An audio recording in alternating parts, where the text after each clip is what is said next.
James Thomas asks, hi, JB. Thank you for James for a $5 super chat. I have the Skyzone 04X and the Cobra X goggles. What's the go-to antenna setup for whoops with linear whips? So, James, you would think that if your tiny whoop has a linear antenna on it, the best thing to do would be to put a linear antenna on your goggles. I don't agree with that. The thing is, when you have two linear antennas and they are aligned the same, then they have the best signal transmission between them. But linear antennas, when they are 90 degrees out of phase, then you get something like 15 or maybe even more dB of loss. Okay? And that's a lot of loss.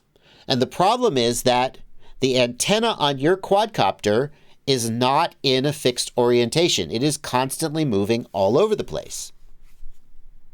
So how can you guarantee that it will always be in alignment? You can't.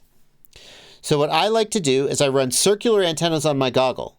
And when you have a circular polarized antenna on the goggle, it doesn't matter what orientation the antenna is on the quad.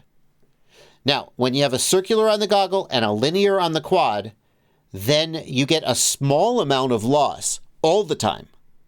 The best is to have a circular on both.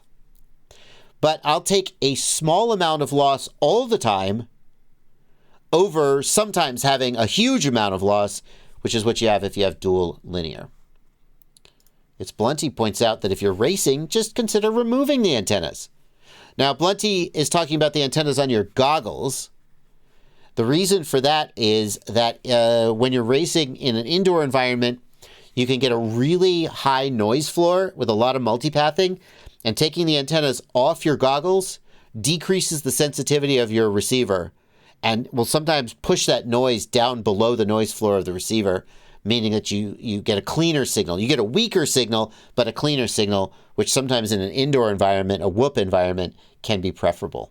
So if you're flying tiny whoops and you're getting a ton of multipathing, try taking your antennas off. Don't do this during races. Do this during practice so you can figure out if it's going to work for you. It's a good point, Blunty. Thank you for that.